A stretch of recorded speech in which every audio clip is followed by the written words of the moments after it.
प्रधानमंत्री नरेंद्र मोदी भूटान की ऐतिहासिक यात्रा के बाद स्वदेश वापस लौटे। पीएम की यात्रा से दोनों देशों के प्राचीन संबंधों को मिला नया आयाम।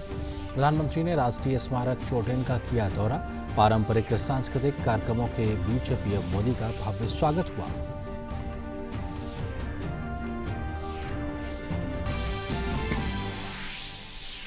भूटान यात्रा के दूसरे दिन प्रधानमंत्री नरेंद्र मोदी ने रॉयल विश्वविद्यालय के छात्रों को किया संबोधित। कहा, सहयोग के परंपरागत क्षेत्रों से आगे जाकर स्कूल से स्पेस, डिजिटल पेमेंट से डिजास्टर मैनेजमेंट तक युवाओं पर पड़ेगा इसका सीधा असर।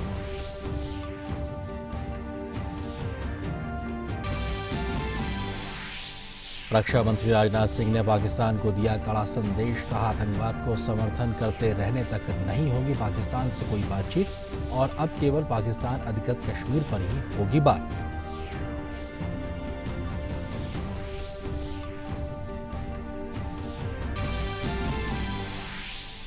जम्मू कश्मीर में हालात तेजी से होने लगे हैं सामान्य। राज्य में चरणबद्ध तरीके से पाबंदियां हटाने का काम जारी। कश्मीर घाटी में 50,000 लैंडलाइन फोन शुरू। सोमवार से खुलेंगे स्कूल।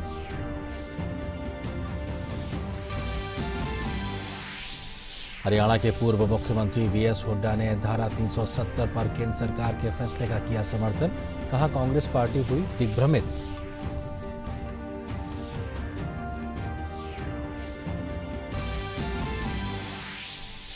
और देश के कई हिस्सों में भारी बारिश से आम जनजीवन खासा प्रभावित।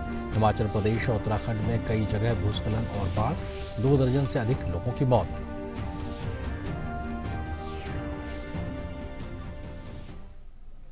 नमस्कार, आप देख रहे हैं डीडी न्यूज। अब तक के समाचारों के साथ मैं हूं आपके साथ आरेंद्र। खबरों पर डालते हैं विस्तार से नजर। प्रधानमंत्री नरेंद्र मोदी अपनी भूटान की सफल यात्रा के बाद स्वदेश लौट आए हैं। विदेश मंत्री एस जयशंकर ने पालम हवाई अड्डे पर प्रधानमंत्री नरेंद्र मोदी का स्वागत किया।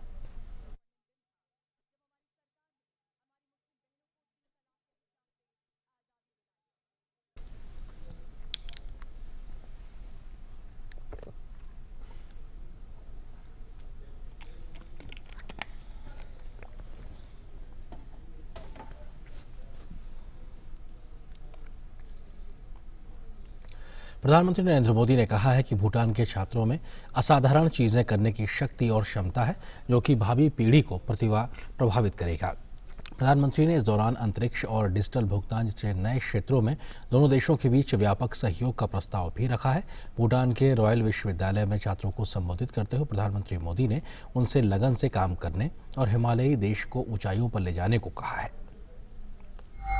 दुनिया के सबसे बड़े लोकतंत्र के प्रधानमंत्री नरेंद्र मोदी का विश्व के सबसे छोटे विश्वविद्यालय में संबोधन का अवसर कुछ खास रहा। ये रॉयल भूटान यूनिवर्सिटी की छात्रा के भावों से भी साफ झलका। Excellency's book titled In Prime Minister Modi. This is the first time one of the greatest leaders of the world's largest democracy has come to speak to students of one of the smallest universities. Bhutan के royal university के छात्र अपने बीच प्रधानमंत्री को पाकर काफ़ी उत्साहित हुए। उनका ये कहना था कि प्रधानमंत्री की स्पीच उन्हें मोटिवेट करती है। शिक्षा के क्षेत्र में भूटान के साथ सिर्फ 7 शिक्षा के समझौते नहीं हुए, बल्कि प्रधानमंत्री ने स्पष्ट किया है कि भूटान के छात्रों के लिए ये बेहतर भविष्य की आने वाले समय में संकल्पना साबित होगी।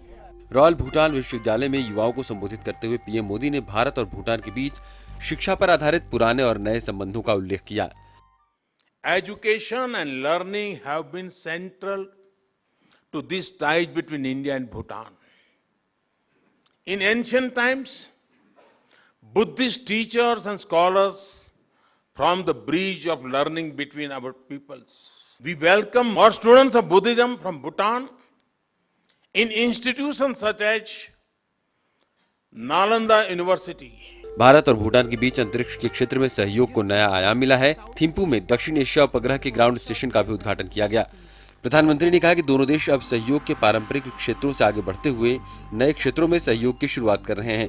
प्रधानमंत्री नरेंद्र मोदी ने भारत के चंद्र अभियान का जिक्र करते हुए कहा कि भूटान के अंतरिक्ष वैज्ञानिकों को इससे फायदा होगा। For us the space program is not just a matter of national pride. It is a vital instrument of national development and global cooperation. Through satellites, benefits of telemedicine, distance education, resource mapping, weather forecasts, and even warning of natural disasters will reach even remote areas. It is even a matter of great happiness that young Bhutanese scientists will travel to India to work on designing and launching Bhutan's own small satellite. प्रधानमंत्री नरेंद्र मोदी ने कहा कि भूटान विश्व में राष्ट्रीय खुशहाली के सिद्धांतों के लिए जाना जाता है। उन्होंने भूटान को खुशहाली, सौहार्द, एकजुटता और संवेदना के मूल्यों पर टिके रहने के लिए सराहना की। पीएम मोदी ने कहा कि ये भावना शनिवार को उस वक्त भी झलकी जब बच्चों ने थिम्पू में उनका गर्मजोशी से स्वागत किया। Bhutan's message to humanity is happiness. Happiness which springs from harmony. The world can do with a lot more happiness. Happiness which shall prevail over mindless hate. 2 दिवसीय यात्रा के दौरान प्रधानमंत्री नरेंद्र मोदी ने साफ संदेश दिया कि भूटान के विकास के प्रयासों में 130 करोड़ भारतीय भी उनके साथ कंधे से कंधा मिलाकर साथ चलने को तैयार हैं। We are all very happy. We could give what we wanted. We could get what we wanted, mainly in terms of getting heart-to-heart connection. I think the theme of this visit is humane touch. Theme of the visit is a friendly visit. Yes, officially it's called state visit, but from our side and from Narendra Modi, Prime Minister's side, it's a very, very spiritual and friendly visit. ये कदमताल न सिर्फ तरक्की बल्कि खुशहाली का भी प्रतीक है। विशाल Bairstow के साथ सुधाकर दास और नीरज सिंह की report, DD news, Thimphu, Bhutan.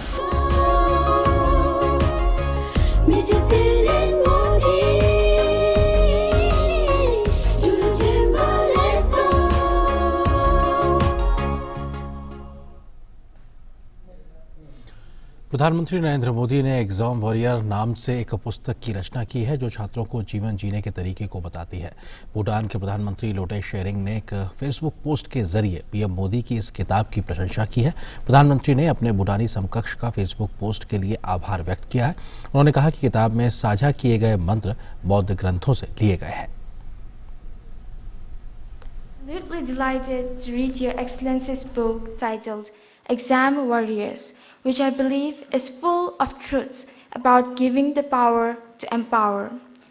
An inspiring phrase that caught my attention from the book was, and I quote, "Discover yourself, experience all that life offers, step out of your comfort zone, do different things and do things differently." अपनी बेटी को एक पिता की सलाह, प्रधानमंत्री की विश्व के युवाओं को जीवन का मंत्र। There is no better time to be young than now. The world today offers more opportunities than ever before. You have the power and potential to do extraordinary things which will impact generations to come. Find your real calling and pursue it with full passion. प्रधानमंत्री नरेंद्र मोदी ने exam warrior नाम से एक पुस्तक की रचना की है जो छात्रों को जीवन जीने के तरीकों को बताती है। भूटान के प्रधानमंत्री लोटे शेरिंग ने प्रधानमंत्री नरेंद्र मोदी की यात्रा से पहले एक फेसबुक पोस्ट भी इस किताब के बारे में साझा की थी। मैंने युवाओं को निर्देशित करने वाली किताब के पन्नों को पलटा। उन्होंने जीवन निर्धारक के रूप में परीक्षा को देखने वाले लोगों के विचारों का खंडन किया है। व्यक्तिगत किस्सों से गुथी किताब की विषय वस्तु छात्रों को समझाने के लिहाज से काफी सरल है और ये अभी भी गहरी और व्यावहारिक है। ऐसे ही नरेंद्र मोदी जी भी हैं। इस किताब में उन्होंने जीवन के कई उदाहरणों का उल्लेख किया है। उन्होंने कहा कि प्रधानमंत्री बनने के सपने को तो भूल जाओ, मैं कभी कक्षा का मॉनिटर भी नहीं रहा। उनकी सकारात्मकता न सिर्फ किताब में बल्कि उनके व्यक्तित्व में भी झलकती है। ऐसे व्यक्ति जिसे अरबों लोगों के बारे में सोचना है और उनका प्रतिनिधित्व वैश्विक मंच पर करना है, वो बच्चों को परीक्षा का सामना करने के लिए तैयार करने के लिए भी समय निकालते हैं। क्या ये एक अच्छे नेता के गुण नहीं है? प्रधानमंत्री नरेंद्र मोदी ने अपने भूटानी समकक्ष का फेसबुक पोस्ट के लिए आभार व्यक्त किया। उन्होंने कहा कि किताब में साझा किए गए मंत्र बौद्ध मतों से लिए गए हैं। Exam Warriors is influenced by the teachings of Lord Buddha, particularly the importance of positivity, overcoming fear, and living in oneness. Be it with present moment or with mother nature. Royal विश्वविद्यालय के छात्रों ने किताब के साथ ही प्रधानमंत्री नरेंद्र मोदी के भाषण की भी सराहना की।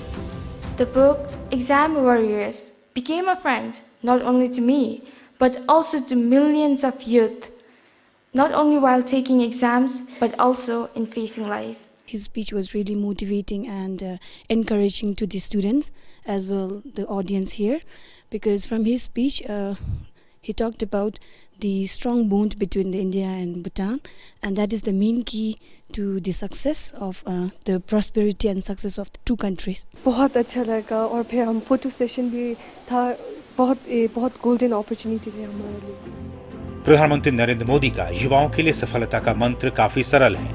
उनका कहना है कि चुनौतियों से निपटने के लिए उन्नत समाधान खोजने चाहिए।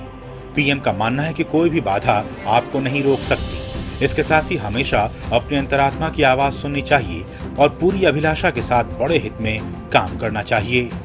थिम्पू से विशाल बैरिस्टो के साथ सुधाकर दास और नीरज सिंह की रिपोर्ट, डीडी न्यूज।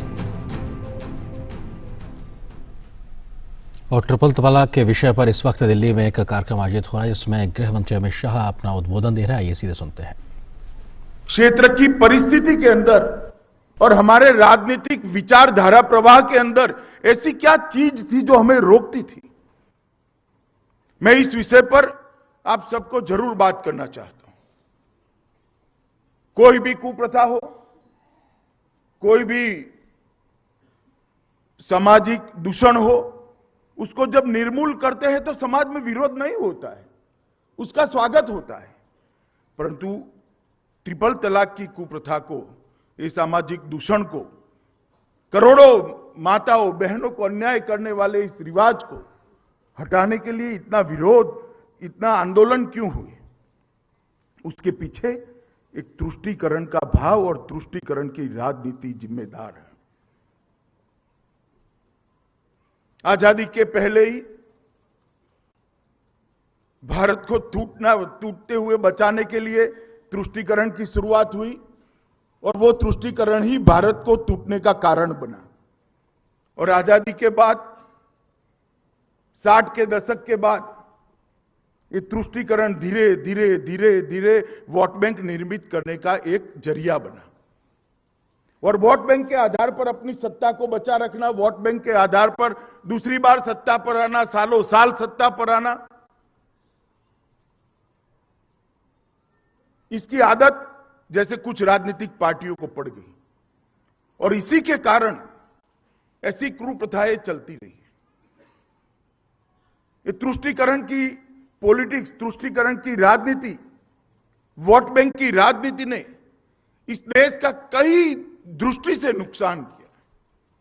ट्रिपल तलाक तो उसका एक उदाहरण है। इस देश के सम विकास के आड़े भी ये तुष्टीकरण की राजनीति आई है। इस देश के सामाजिक समरसता के आड़े भी तुष्टीकरण की राजनीति आई है। इस देश के हर नागरिक के अंदर, अपने मन के अंदर देश को उत्कृष्ट स्थान पर पहुंचाने की, देशभक्ति जगाने के बीच में भी ये तुष्टीकरण की राजनीति आई है। और ये तुष्टीकरण की राजनीति ही है जो इतने साल तक ये कुप्रथा को भारत के लोगों पर थोपा गया। इसके पक्ष में बात करने वाले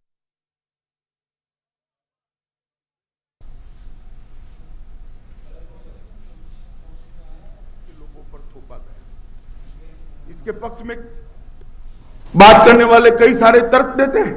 मैं एक एक करके उस तर्क के बारे में भी बताऊंगा, मगर उसका मूल कारण है वोट बैंक की राजनीति और शॉर्टकट लेकर सत्ता प्राप्त करने की पॉलिटिक्स।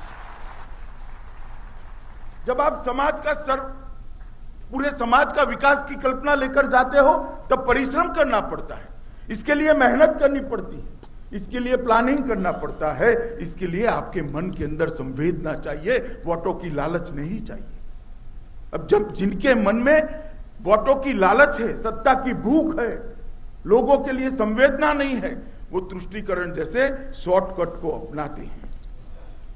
देश का सर्वस्पर्शीय, सर्वसमावेशक विकास करने के लिए कोई प्रायोरिटी की जरूरत नहीं है, प्रायोरिटी तय है। जो अभाव में जी रहा है, चाहे किसी भी धर्म का हो, जो गरीब है चाहे किसी भी धर्म का हो, जो पिछड़ा है चाहे किसी भी धर्म का हो, विकास की दौड़ में जो पिछड़ गया है उसको ऊपर उठाओ, अपने आप समाज सर्वस्पर्शीय सर्वसमावेशक विकास के रास्ते पर चल जाएगा। इसके लिए कोई तुष्टीकरण की जरूरत, गरीब गरीब होता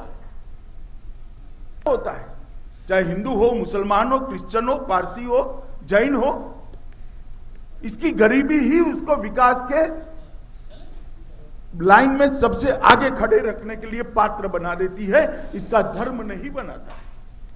परंतु ये जो राजनीति 60 के दशक के बाद कांग्रेस ने शुरू की और बाकी सब पार्टियों ने धीरे धीरे इसका अनुकरण चालू करा, इसने हमारे देश के राष्ट्र जीवन को भी बड़ा असर पहुंचाया है, हमारे देश के लोकतंत्र को भी बड़ा असर पहुंचाया है, हमारे समाज के देश के समाज जीवन को भी बड़ा असर पहुंचाया है और देश के गरीबों के उत्थान को भी बड़ा असर पहुंचाया है। तो मूलतः तो मूल आघात करने की जरूरत है तुष्टीकरण की पॉलिटिक्स पर। और मैं मानता हूं 2014 में इस देश की जनता ने नरेंद्र मोदी के नेतृत्व में भारतीय जनता पार्टी को पूर्ण बहुमत देकर तुष्टीकरण की राजनीति के अंत की शुरुआत की। और बगैर तुष्टीकरण सम विकास, सर्वस्पर्शीय विकास, सर्वसमावेशक विकास के आधार पर यह सरकार 5 साल चली, इसी लोकतंत्र के दायरे में रहकर चुनाव लड़ा गया और 5 साल के ये सम विकास की थ्योरी को, नरेंद्र मोदी जी की सर्वस्पर्शीय सर्वसमावेशक विकास की थ्योरी को 2019 में थप्पा लगाकर तुष्टीकरण को हमेशा के लिए देश से मुक्त करने के लिए इस देश की जनता ने दोबारा मैंडेट, और आज दोबारा मैंडेट लेने के बाद नरेंद्र मोदी सरकार केंद्र में आई है और उसी बहुमत के आधार पर ट्रिपल तलाक के दूषण को खत्म करने का काम ये भारतीय जनता पार्टी की नरेंद्र मोदी सरकार ने। दुहाई देते हैं कि ट्रिपल तलाक मुस्लिम शरीयत का अंग है, हमारे धर्म के रीति रिवाजों के अंदर आप दखल मत करिए। मैं आज यहां कहना चाहता हूं, पाकिस्तान, बांग्लादेश, अफगानिस्तान, मोरक्को, ट्यूनेशिया, तुर्की, Indonesia, Egypt, Lanka, Iran, Jordan, Kuwait, Lebanon, Libya, Sudan, Syria और मलेशिया, 19 देशों के मैं नाम बोला हूं, उसमें से 16 देश घोषित रूप से इस्लामिक देश है, घोषित रूप से इस्लामिक। और ये 16 देशों ने 1922 से लेकर 1963 तक, 1922 से लेकर 1963 तक अलग अलग समय पर ट्रिपल तलाक को तलाक देने का काम पहले ही कर दिया है। 1963 मतलब 56 साल पहले काम हुआ, हमें 56 साल लगे काम करने के लिए। उसका मुख्य कारण कांग्रेस की तुष्टीकरण की राजनीति थी। और अगर ये शरीयत का हिस्सा होता, इस्लामिक संस्कृति का हिस्सा होता, तो इतने सारे, श्रीलंका छोड़कर सारे इस्लामिक देश, 18 इस्लामिक देशों ने उसको हटा दिया। वो क्यों हटाते भला? इस्लाम के खिलाफ जो काम है वो क्यों करते? यही बताता है कि ये गैर इस्लामिक है, इसको कुरान का समर्थन प्राप्त नहीं है। और ये सारे देशों को हटाने के बाद भी भारत में 2019 में जब दोबारा नरेंद्र मोदी सरकार बनी, तब जाकर ये ट्रिपल तलाक के दूषण से देश की मुस्लिम महिलाओं को मुक्ति मिली। मित्रों, मैं मानता हूं कि नरेंद्र मोदी सरकार ने 5.5 साल के अपने कालखंड के अंदर बहुत सारे ऐतिहासिक निर्णय, कुछ सरकारें 25-30 साल चलती है तो 4-5 ऐतिहासिक निर्णय करती है। नरेंद्र मोदी सरकार ने 5 साल के अंदर 25 से ज्यादा ऐतिहासिक निर्णय कर इस देश की दिशा बदलने का काम किया। ये नरेंद्र मोदी जी की दृढ़ राजनीतिक इच्छा शक्ति का परिचायक।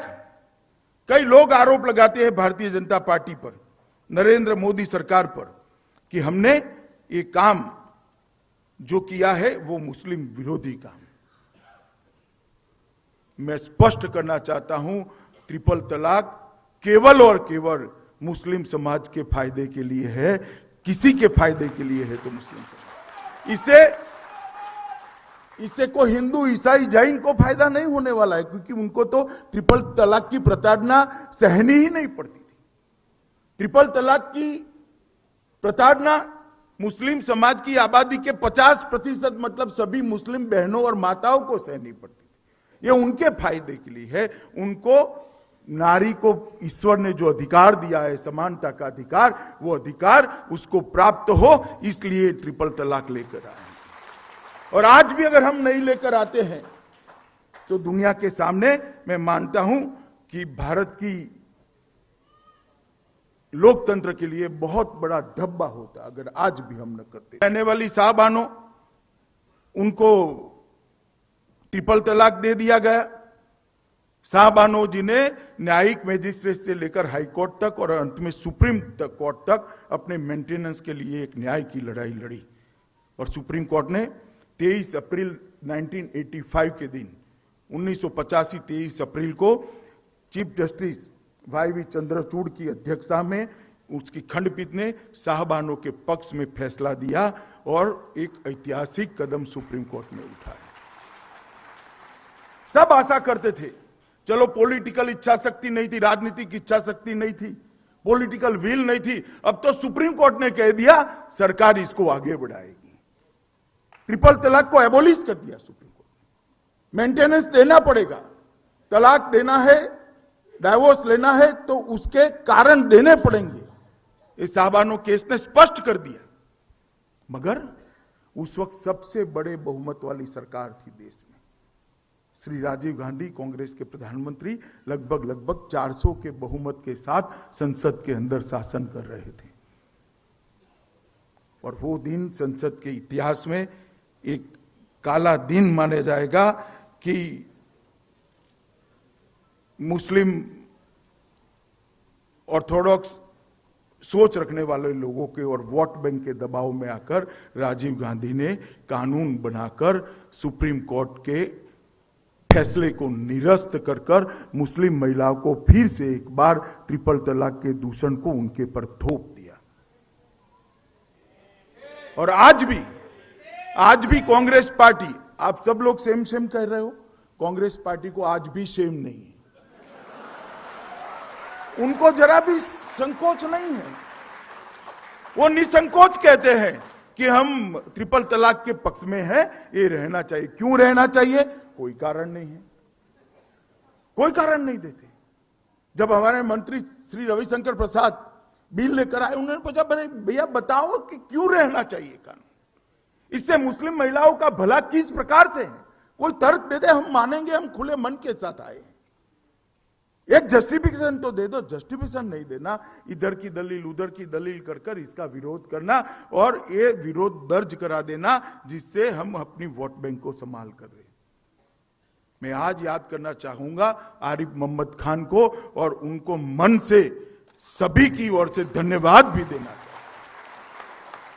चाहिए। एक बंदा ऐसा था राजीव गांधी की सरकार में जिसने इस्तीफा दे दिया खुद मुसलमान होने के बावजूद, और उसने कहा करोड़ों मुस्लिम बहनों के साथ, करोड़ों मुस्लिम माताओं के साथ यह न्याय है। और आरिफ मोहम्मद खान ने सत्ता छोड़कर ट्रिपल तलाक का विरोध करने का काम किया था। और आज भी जब भी आरिफ मोहम्मद खान ट्रिपल तलाक का मामला आता है, मुखर कर बोलते हैं। और उस वक्त पूरी दुनिया ने देख लिया, लिबरल, सेक्युलर, वामपंथी, अपने आप को प्रोग्रेसिव कहने वाले लोग कैसे रूढ़िवादी लोगों से डरते हैं और रूढ़िवाद का कैसे समर्थन करते हैं। उसके बाद ये लड़ाई चलती रही। एक सायरा बानो, उसने अक्टूबर 15 में स्पीड पोस्ट से सायरा बानो के पति ने उनको ट्रिपल तलाक दे दिया। स्पीड पोस्ट, कोई बातचीत भी नहीं, स्पीड पोस्ट के साथ। इसके खिलाफ सायरा बानो ने कोर्ट में केस किया।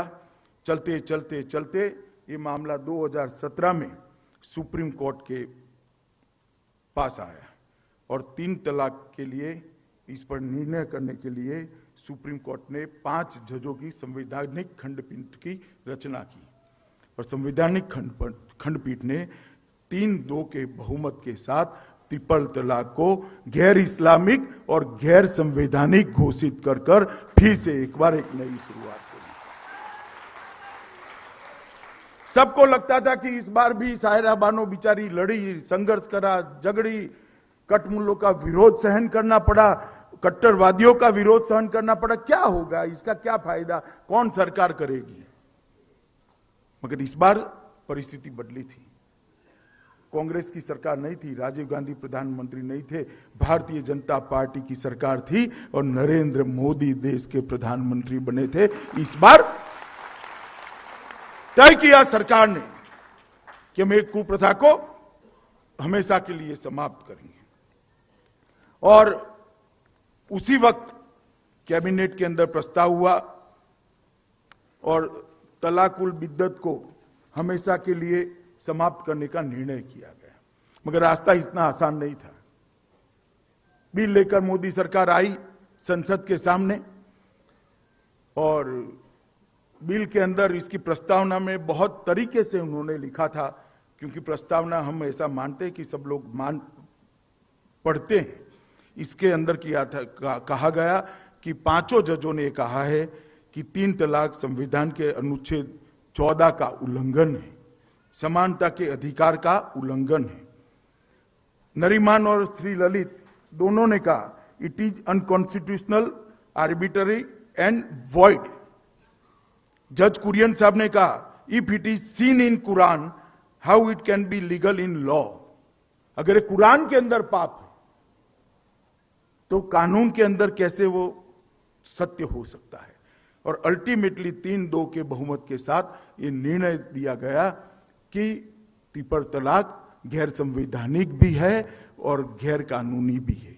ये सारी पृष्ठभूमि रखते हुए बिल लोकसभा में आया। लोकसभा में भारतीय जनता पार्टी की बहुमत था, लोकसभा में पारित हो गया। राज्यसभा के अंदर कांग्रेस का बहुमत था, एक बार वापस भेजा गया। वापस भेजने के बाद, गिराने के बाद फिर से नरेंद्र मोदी सरकार दृढ़ता के साथ ऑर्डिनेंस लेकर आई और ऑर्डिनेंस को फिर से कानून के रूप में रखा। लोकसभा में फिर से पारित हुआ, फिर से राज्यसभा के अंदर बहुमत नहीं था, ये रुक गया। और अध्यादेश को भी कानून में परिवर्तित करने के लिए नहीं करा गया। और उसके बाद दोबारा चुनकर आए मोदी जी, फिर से प्रधानमंत्री बने, फिर से कैबिनेट के अंदर इस अध्यादेश को कानून का स्वरूप देने के लिए विधेयक लेकर आए और राज्यसभा और लोकसभा दोनों ने कानून पारित कर एक कुप्रथा को हमेशा के लिए इसका अंत करने का काम। यही सुप्रीम कोर्ट थी, यही इसके फैसले थे। मगर एक सरकार थी जिसने इसको स्वीकार नहीं किया और एक सरकार देश की जनता ने ऐसी चुनी मोदी जी के नेतृत्व में, इसने कहा कि हम वोट बैंक की राजनीति के अंदर नहीं मानते हैं, करोड़ों मुस्लिम माताओं बहनों को समानता का अधिकार मिलना चाहिए और इसके लिए हम इस ट्रिपल तलाक को खारिज करते हैं। और अल्टीमेटली ये आज पारित किया गया है और आज इसके बारे में मैं आपके सामने आया हूं। जब ट्रिपल तलाक बिल राज्यसभा में, लोकसभा में चर्चा होती थी, मैं दोनों चर्चाओं के अंदर पूरा समय लोकसभा और राज्यसभा में बैठा। इनके विरोध करने वाले की खोखली दलीलें मैंने सुनी हैं और मैं आज इस मंच के माध्यम से, श्यामा प्रसाद मुखर्जी न्यास के माध्यम से खोखली दलीलों का जवाब देने के लिए इस सभागार के अंदर आया हूं कि आपकी दलीलें खोखली। सबसे पहले उन्होंने कहा क्रिमिनल नहीं बनाना चाहिए, ये तो सिविल लॉ है, क्यों इसको क्रिमिनल बना रहे हो? और ओवैसी जी ने तो थोड़ा उससे 2 कदम आगे गया कि मुस्लिम पर्सनल लॉ के अंदर मैरिज ए सिविल कॉन्ट्रैक्ट है। सिविल कॉन्ट्रैक्ट को क्रिमिनल पनिशमेंट में आप कन्वर्ट कर सकते हो। मैं उनको उदाहरण देना चाहता हूं कि बहुत सारे सामाजिक सुधार के कामों को पहले क्रिमिनल किया गया है, क्रिमिनल सजा इसके लिए तय की है, और वो कहते थे, इन्होंने ये मामले को पूरा एक कम्युनल रंग देने का भी प्रयास किया कि बाकी सब समाजों में सुधार क्यों नहीं होते, हिंदुओं के रीति रिवाज में सुधार नहीं होते। मैं आज उनको कहना चाहता हूं, इस देश ने सती प्रथा को नाबूद किया, किसी ने इसका विरोध नहीं किया। किसके घृणित कोई कदम नहीं हो सकता। प्रतिबंध लगाया हमने सती प्रथा, कोई नहीं बोला। हमने बाल विवाह पर प्रतिबंध लगाया, कोई नहीं बोला। और बाल विवाह के तहत 2 साल की सजा है। यह भी सामाजिक दूषण को निकालने के लिए का एक कानून है, जिसमें बच्ची की उम्र और बच्चे की उम्र तय कर दी गई है कि पति की उम्र 21 से कम नहीं होनी चाहिए और बेटी की उम्र 18 से कम नहीं होनी चाहिए।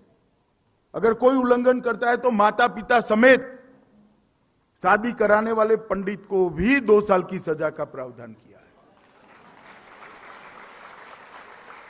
तो ये क्यों करा है भाई? ये सामाजिक सुधार हमने तो स्वीकार कर लिया। एक पत्नी है और दूसरी पत्नी की शादी करोगे तो उसको भी अवैध माना गया, 7 साल की सजा रखी है उसके लिए।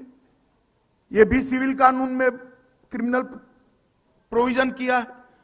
दौरी, दहेज सब जानते हैं। मैं हिंदू हूं, मैं कहता हूं कि दहेज और सती प्रथा एक कुरिवाज थे, उसको खत्म करने चाहिए। हमें कोई शर्म नहीं। समाज के जीवन के साथ साथ कुछ कुप्रथाएं, रीति रिवाज समाज के रीति रिवाजों के अंग बन जाते, उसको बदलेंगे नहीं क्या? उसको बदलना चाहिए। अगर समय के साथ साथ समय पानी समाज बदलता नहीं है तो एक गंदे तालाब जैसा बन जाता है, और समय के साथ बदलने वाला समाज निर्मल गंगा जैसा बनकर और सालों तक लोगों की सेवा करता है। कुप्रथाओं का अंत आना चाहिए। दहेज का कानून 1961 में लाया गया, उसमें लेने और देने दोनों के लिए 5 साल की सजा की, और दहेज की सिर्फ डिमांड करने वाले, ट्रांजैक्शन न हो, सिर्फ डिमांड करने वाले पर 2 साल की सजा की। और नॉन बेलेबल उसको बाद में बनाया, नॉन कंपाउंडेबल भी बना दिया। ये भी एक सिविल एक्ट के अंदर हमने बदल किया। ढेर सारे क्रिश्चियन कानूनों के अंदर, सिख कानूनों के अंदर, हिंदू कानूनों के अंदर ढेर सारी जगह पे क्रिमिनल सजा का प्रोविजन हमने किया। और ये कह रहे थे कि क्रिमिनल नहीं बनाना चाहिए। मुझे एक बात बताइए कि सुप्रीम कोर्ट ने ट्रिपल तलाक को गैर कानूनी घोषित कर दिया, उसके बाद भी ट्रिपल तलाक हो रहे थे, इसका मतलब क्या था?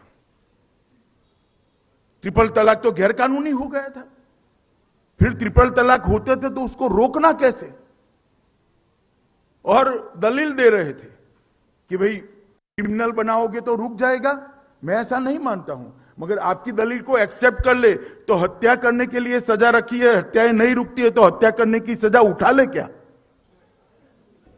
चोरी करने के लिए 6 महीने की सजा है, 6 साल की सजा है, चोरी रुकती नहीं है तो इसको उठा ले क्या?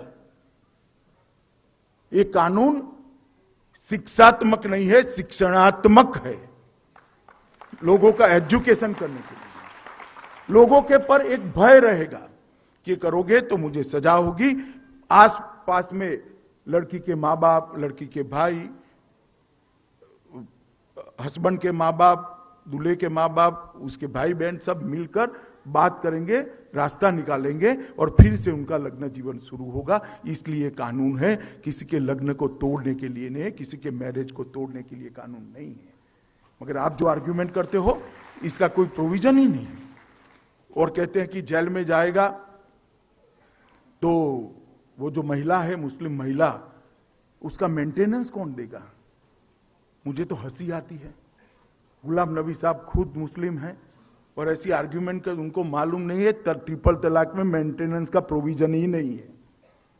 अगर ट्रिपल तलाक दिया तो मेंटेनेंस देना ही नहीं, आप प्रोविजन मेंटेनेंस की कहां बात करते हो? मेंटेनेंस तो अब देना पड़ेगा क्योंकि हम कानून ट्रिपल तलाक को वैलिड नहीं किए। क्या आर्ग्यूमेंट रखते हैं? और कुरान और शरीयत के हवाले दिए। कुरान और शरीयत के हवाले देने के पहले उन्होंने सुप्रीम कोर्ट का एक जजमेंट ये पढ़ लिया होगा, तो मुझे लगता है कि इनको कभी भी ऐसा बोलने की उनकी आत्मा भी इजाजत नहीं देगी। कुरान और शरीयत का संपूर्ण आर्ग्यूमेंट मुस्लिम पर्सनल लॉ बोर्ड की सुनने के बाद सुप्रीम कोर्ट के 5 जजों की बेंच ने बहुमत से फैसला दिया है कि ट्रिपल तलाक गैर संवैधानिक भी है और गैर इस्लामिक भी है और ये इस्लाम के अंदर ये पाप है। भारत की सुप्रीम कोर्ट ने कहा है। उन्होंने कहा बच्चों का क्या होगा? आज बच्चों का क्या होता है? किसी बहन को रोड पर आप ट्रिपल तलाक कह देते हो, व्हाट्सएप पर ट्रिपल तलाक कह देते हो, स्पीड पोस्ट से ट्रिपल तलाक कह देते हो, घर से निकाल देते हो, जो रोटी जल गई है तुम मोटी हो गई हो, इस प्रकार के भद्दे और बेहुदे कारण देकर आप ट्रिपल तलाक दे देते हो, तो उनके बच्चों का क्या होता है? और ट्रिपल तलाक जब एबोलिश करने के लिए बिल आता है तब बच्चों की याद आती है। मैं बताना चाहता हूं ये सारे विरोध करने वाले को, अब बच्चों का भरण पोषण करने की जिम्मेदारी हस्बैंड की है, पति की है। ट्रिपल तलाक के बाद उसका मेंटेनेंस देना पड़ेगा।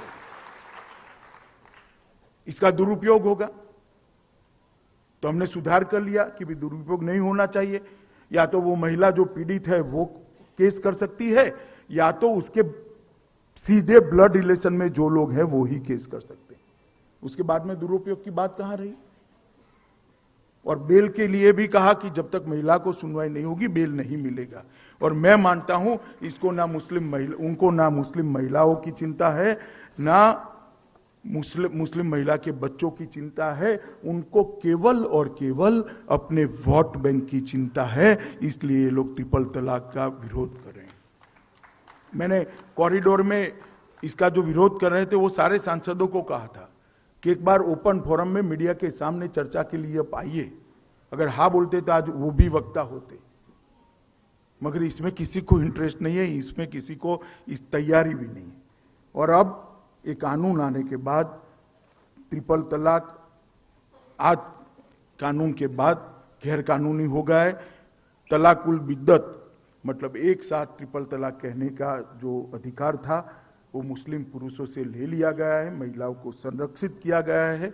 लिखित, मौखिक और इलेक्ट्रॉनिक रूप से या किसी भी तरीके से तलाकुल बिद्दत को गैर कानूनी घोषित किया गया है। और अब इसके लिए 3 साल की सजा का प्रावधान किया है। आरोपी व्यक्ति की गिरफ्तारी के बाद तब तक जमानत नहीं मिलेगी जब तक वो महिला का पक्ष कोर्ट सुन नहीं लेती है। एम्पावरमेंट किया है, मुस्लिम महिलाओं का सशक्तिकरण करने का काम ये भारतीय जनता पार्टी की सरकार ने किया है। और आज मैं आपको बताना चाहता हूं, सुप्रीम कोर्ट के कानून के बाद भी लगभग 345 महिलाओं ने मुझे ट्रिपल तलाक किया ऐसी कंप्लेन की थी बिल के आने के बीच में। परंतु ये तो बहुत कम आंकड़ा है। बहुत सारी बहनें बिचारी यहां पर भारत सरकार तक पहुंच नहीं सकती। तो भारत सरकार जो कंप्लेन मिली मैं उसकी बात करता हूं। एक सर्वे किया गया था, भारतीय मुस्लिम महिला आंदोलन करके एक एनजीओ है, उसने एक सर्वे किया था 2015 में। इनका एक तारण है, इनका एक असेसमेंट उन्होंने जो निकाला वो ये है कि 92.1% मुस्लिम महिलाएं ट्रिपल तलाक से मुक्ति चाहती है। समाज की 92% से ज्यादा मुस्लिम बहनों ने, माताओं ने ट्रिपल तलाक को निकालने के लिए बात करी है। और मैं इस बात से बहुत संतुष्ट भी हूं और मुझे गौरव भी होता है कि जब ट्रिपल तलाक का बिल पारित हुआ, क्योंकि उन लोगों ने डिवीजन मांगा था, मेरा भी एक वोट ये पवित्र कार्य के अंदर मैंने दिया है और मैं ट्रिपल तलाक को एबोलिश करने वाले कानून का मैं हिस्सा हूं। इसका मुझे गौरव है। ये कानून अब किसी भी तरह से नहीं चलना चाहिए था। बहुत सारे लोगों ने चित्र विचित्र प्रकार के भाषण किए थे, मगर मैं उसमें जाना नहीं चाहता। मैं इतना ही कहना चाहता हूं कि इस देश की राजनीति में 3 नासूर ने लोकतंत्र के सारे प्लस पॉइंटों को एक साइड पर रखकर लोकतंत्र के ऊपर शंकाओं का वातावरण खड़ा कर दिया था। 2014 के पहले देश की जनता में इस प्रकार का एक विचार का औथार खड़ा हुआ था कि ये लोकतंत्र multi party parliamentary democratic system हमारा भला कर सकती है या नहीं कर सकती, ये समाज को सही रास्ते पे ले जाएगी या नहीं ले जाएगी, साथ अर्थ में हमारे समाज को सर्वधर्म समभाव की दिशा में ले जाएगी या नहीं ले जाएगी, साथ अर्थ में सर्वस्पर्शीय सर्वसमावेशक विकास, हर नागरिक को उसका अधिकार मिलेगा या नहीं मिलेगा, इस शंका का वातावरण बनने का कारण हमारा संविधान नहीं था। 60 के दशक के बाद कुछ दूषण देश की राजनीति में आए। सबसे पहला परिवारवाद, दूसरा जातिवाद और तीसरा तुष्टीकरण, वोट बैंक की पॉलिटिक्स। ये तीनों दूषण ने हमारी लोकतंत्र के गाड़ी को डिरेल करने का काम किया था। और आज मैं गर्व के साथ कहता हूं, क्योंकि मैं भारतीय जनता पार्टी का कार्यकर्ता हूं, मेरे नेता नरेंद्र मोदी ने एक रिफॉर्मर के नाते परिवारवाद, जातिवाद और तुष्टीकरण की राजनीति को समाप्त करने का काम किया। और आज मैं मोदी जी का लाल किले की प्राचीर से देश की मुस्लिम माताओं को, बहनों को जो संबोधन किया था वे मैं रिपीट करना चाहता हूं। मैं मुस्लिम बहनों और बेटियों को भरोसा देता हूं कि उनके अधिकार को हम सुरक्षित रखेंगे। सरकार उन्हें सुरक्षित करने के लिए कोई कसर नहीं छोड़ेगी। मैं भरोसा देता हूं, मैं उनकी आकांक्षाओं को पूर्ण करूंगा और ट्रिपल तलाक को समाप्त करूंगा। और 2018 में नरेंद्र मोदी जी ने लाल किले की प्राचीर से कहा था, वो आज एक ऐतिहासिक सत्य बनकर हमारे सामाजिक जीवन के अंदर बहुत बड़ा एक सुधार होकर दुनिया के सामने है और पूरी दुनिया इसको बहुत रसप्रद तरीके से देख रही है। मेरे ईमेल पर कई सारे लोगों के मेल आए कि हमें बिल की कॉपी भेजिए, रूल्स बन जाए तो इसकी कॉपी भेजिए। बहुत सारे लोग ये देख रहे हैं कि हमारा लोकतंत्र किस तरह से धीरे धीरे धीरे सही पटरी पर चढ़ रहा है, किस तरह से बदलाव का आकार ले रहा है। और इसमें बहुत सारे लोग हैं। इस देश में समाज सुधार की कभी कमी नहीं रही। ढेर सारे लोगों ने अनेक कुप्रथाओं का अंत करने के लिए अपने आप को पूरा जीवन खपा दिया और तब जाकर आज हमारा समाज एक मुक्त समाज बना है, हमारा समाज स्वतंत्र सोच का समाज बना है, हमारा समाज लोकतांत्रिक समाज बना है। कई सारे रिफॉर्मर्स ने, कई सारे समाज सुधारक, चाहे वो राजनीतिक क्षेत्र में काम करते हो या सामाजिक क्षेत्र में, सबने अपने अपने योगदान देते देते इस समाज को आगे बढ़ाने का काम किया है। चाहे वो राजा राम मोहन राय हो, चाहे महात्मा गांधी हो, ज्योतिबा फुले हो, चाहे वीर सावरकर हो, गुजरात के नरबंद हो जिन्होंने विधवा विवाह के ऊपर बहुत बड़ा काम किया, स्वयं विधवा से विवाह करने का साहस उस वक्त ब्राह्मण होते हुए किया। ढेर सारे समाज सुधारकों ने समाज की अनेक कुप्रथाओं, चाहे अस्पृश्यता की हो, चाहे बाल विवाह की हो, चाहे दहेज की हो, चाहे महिला उत्पीड़न की हो, चाहे मंदिर के अंदर दलितों के प्रवेश की हो, ढेर सारी प्रथाओं को, बहुपत्नीत्व की प्रथा हो, ये सबको निर्मूल करने में समाज सुधारकों का बहुत बड़ा योगदान रहा है। और मैं निश्चित रूप से मानता हूं कि श्री नरेंद्र मोदी का नाम भी इस समाज सुधारकों की सूची में ट्रिपल तलाक को एबोलिश करने के बाद आया। जब देश आजाद नहीं था तो उन्होंने सामाजिक जागृति कर समाज के अंदर सुधार का प्रयास किया। वीर सावरकर, महात्मा गांधी, उन्होंने अस्पृश्यता के लिए कठोर फैसले लिए। ज्योतिबा फुले दलितों के, पिछड़ों के अधिकार के लिए पूरा जीवन लड़ाई लड़े।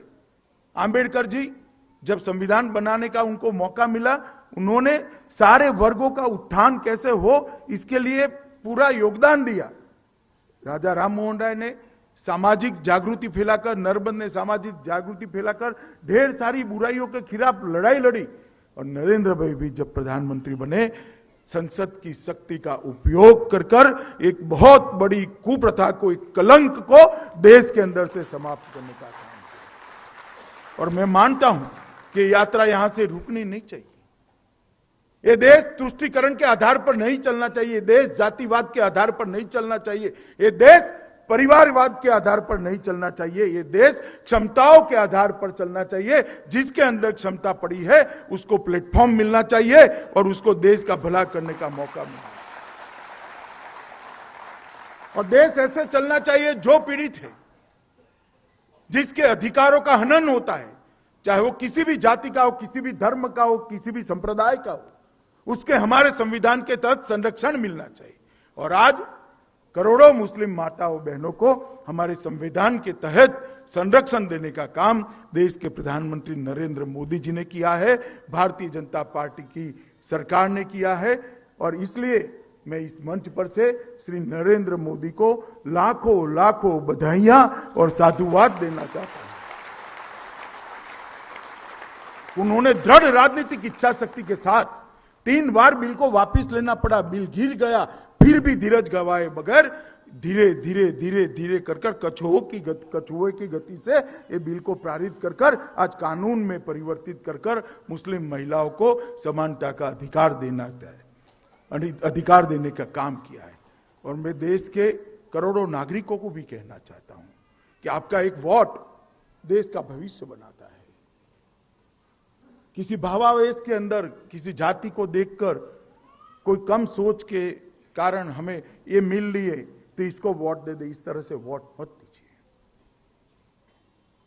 वोट उसी पार्टी को देना चाहिए, वोट उसी नेताओं को देना चाहिए, उसी नेता को देना चाहिए जो देश को एक प्रोग्रेसिव रास्ते पर, प्रगतिशील रास्ते पर आगे ले जाए और देश को दुनिया में सर्वोच्च स्थान पर बिठाने की क्षमता रखता हो। इसी के लिए लोकतंत्र, और ये लोकतंत्र की देन है कि आजादी से आज तक एक कुप्रथा का अंत नहीं होता था।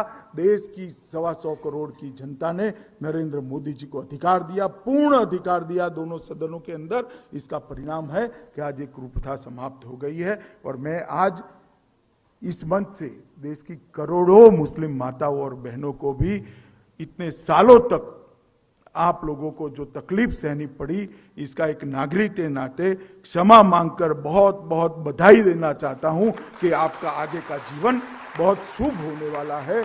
आपको भी अधिकार है अपने अस्तित्व को जताने का, आपको भी अधिकार है अपने अस्तित्व का पहचान रखने का, आपको भी अधिकार है अदालत के अंदर जाकर कोई आपके साथ अन्याय करता है इसके सामने खड़े रहने का, आपको भी अधिकार है आपके बच्चों के भविष्य के लिए लड़ने का। और ये अधिकार मैं मानता हूं ये ट्रिपल तलाक विधेयक ने दिया है। मैं फिर से एक बार नरेंद्र मोदी जी को बधाई देता हूं और श्यामा प्रसाद मुखर्जी शोध संस्थान को भी बधाई देकर मेरी बात पूर्ण करता हूं कि उन्होंने मुझे एक मंच दिया मेरे विचार आपके सामने रखने के लिए। बहुत बहुत धन्यवाद। हृदय से आभार। वंदे वंदे। धन्यवाद आपका यशस्वी केंद्रीय गृह मंत्री माननीय Amit Shah ji. And that was Home Minister Amit Shah addressing a gathering at the Constitution Club on the topic of abolishing of triple talaq and correcting a historic wrong. And the Home Minister said that 92% of Muslim women were in favor of the removal of this practice. He also said that there's no question of its misuse. All possible loopholes have been checked. Only genuine cases can be taken up because blood relatives have to certify. He also said that the law is there to protect marriages and not to break them. He says that the government has abolished many such practices in other religions as well and in other faiths. He gave the examples of sati, dowry and child marriage in Hinduism and atrocities against scheduled castes. Also, he did mention about the Prime Minister's call to create a different kind of society, a call to end the politics of dynasty and caste. Let's continue with this bulletin now. And we will begin with the Prime Minister's visit to Bhutan. The Prime Minister has returned to New Delhi after a successful visit was a two-day state visit to Bhutan. The External Affairs Minister S. Jaishankar received Prime Minister Narendra Modi at the Delhi airport. And day 2 of the Prime Minister's visit to Bhutan began with an address to students at the Royal University of Bhutan. He said that Bhutan's past, present and future share a common and constant thread of deep spirituality and youthful vigor. He described India and Bhutan as natural partners who are close not just due to geography but also the great attachment of people of both countries that they share with each other. PM said history, culture and spiritual traditions of India and Bhutan have created a unique, deep bond between the peoples of both countries. Prime Minister of the world's largest democracy addressing what is perhaps the world's smallest university, the Royal Bhutan University. The sentiment beautifully put by this young student. This is the first time one of the greatest leaders of the world's largest democracy has come to speak to students of one of the smallest universities. The bond of education that India and Bhutan share is an ancient one and remains central to the ties the two countries share. We are all very happy. We could give what we wanted. We could get what we wanted, mainly in terms of getting heart-to-heart connection. I think the theme of this visit is humane touch. Theme of the visit is a friendly visit. Yes, officially it's called state visit, but from our side and from Narendra Modi, Prime Minister's side, it's a very, very spiritual and friendly visit. This is evident from the fact that out of 9 MOUs inked on Saturday, 7 were in the field of education. The interconnection between Indian National Knowledge Network and RUCREN was also inaugurated. This will enable collaborative research, development and enable knowledge and information sharing. Addressing the young minds at the Royal Bhutan University, Prime Minister Modi said, the bond of learning between India and Bhutan is as modern as it is ancient. Education and learning have been central to this ties between India and Bhutan. In ancient times, Buddhist teachers and scholars formed the bridge of learning between our peoples. We welcome more students of Buddhism from Bhutan in institutions such as Nalanda University. Another aspect of India-Bhutan ties that has seen a fillip is space cooperation. The Thimphu ground station of South Asia Satellite was also jointly inaugurated. PM Modi said that India and Bhutan are moving beyond the traditional sectors of cooperation and are exploring new frontiers for collaboration. PM spoke of India's moon mission, Chandrayaan-2, and expressed hope that Bhutan space scientists will benefit from our experiences and learnings. For us, the space program is not just a matter of national pride. It is a vital instrument of national development and global cooperation. Through satellites, benefits of telemedicine, distance education, resource mapping, weather forecasts, and even warning of natural disasters will reach even remote areas. It is even a matter of great happiness that young Bhutanese scientists will travel to India to work on designing and launching Bhutan's own small satellite. Prime Minister hailed Bhutan as a land of happiness, harmony, togetherness and compassion. He said that Bhutan is known across the world for the concept of gross national happiness. PM said that this very spirit radiated from the adorable children who lined the streets to welcome him on Saturday. Bhutan's message to humanity is happiness. Happiness which springs from harmony. The world can do with a lot more happiness. Happiness which shall prevail over mindless hate. Prime Minister Modi's message over his two-day visit was clear. As Bhutan soars high in its endeavors, 1.3 billion Indians will partner with the land of the Thunder Dragon, share with the nation of happiness and learn from it. The highlight of the two-day visit to Bhutan has been the visit of Indian Prime Minister to the Royal University of Bhutan and interaction with the students. And to quote PM Modi himself, with the happiness and energy of youth, sustainable development is quite possible.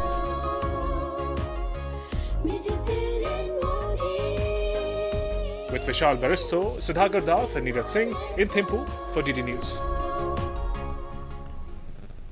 And continuing the long tradition of exchange of knowledge between India and Bhutan, Prime Minister Narendra Modi addressed young minds at the Royal University of Bhutan. His book, Exam Warriors, was deeply appreciated by students at the university. Prime Minister urged the students to do extraordinary things which will impact generations to come.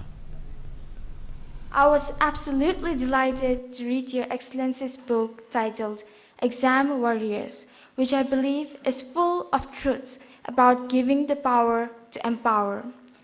An inspiring phrase that caught my attention from the book was, and I quote, "Discover yourself, experience all that life offers, step out of your comfort zone, do different things and do things differently." Advice from a father to his daughter, advice from a prime minister to youngsters across the world. There is no better time to be young than now. The world today offers more opportunities than ever before. You have the power and potential to do extraordinary things which will impact generations to come. Find your real calling and pursue it with full passion. Prime Minister Narendra Modi has penned Exam Warriors, a unique book that acts as a guide to life for students. Prime Minister Dr. Lote Shering wrote a Facebook post about the book a few days before Prime Minister Modi's visit. He wrote, I flipped through the pages of the book directed at young people as he deconstructs the idea of exam, which many view as life-determining. Woven with personal anecdotes, the content is so simple for a child to comprehend, yet so profound and practical. Such is Narendra Modi ji. In this book, as he highlights many life's lessons, he says, forget dreaming about becoming a Prime Minister. I was never even a class monitor. He exudes so much positivity, not just in the book, but even in person. For someone who has to think for billions of people and represent them on the global stage, he takes time out to prepare children on handling exams. Is not empathy an intrinsic quality of a good leader? Prime Minister thanked Prime Minister Lotse Shering for his Facebook post. He said that Buddhism was the inspiration behind the mantras he shared in the book. Exam Warriors is influenced by the teachings of Lord Buddha, particularly the importance of positivity, overcoming fear, and living in oneness, be it with present moment or with Mother Nature. Students at the Royal Bhutan University also appreciated both the book as well as Prime Minister Modi's address. The book Exam Warriors became a friend not only to me but also to millions of youth, not only while taking exams but also in facing life. His speech was really motivating and encouraging to the students as well the audience here, because from his speech he talked about the strong bond between the India and Bhutan, and that is the main key to the success of the prosperity and success of the two countries. बहुत अच्छा लगा और फिर हम photo session भी था, बहुत golden opportunity थी हमारे लिए. Prime Minister Modi's mantra of success for youngsters is simple. Find innovative solutions to overcome challenges. Let no limitation constrain you. Find your real calling and pursue it with full passion for the larger good. Vishal Baristo, Sudhakar Das and Neeraj Singh in Thimphu for DD News. And that's all we have in this bulletin. Thank you very much for watching. Namaskar.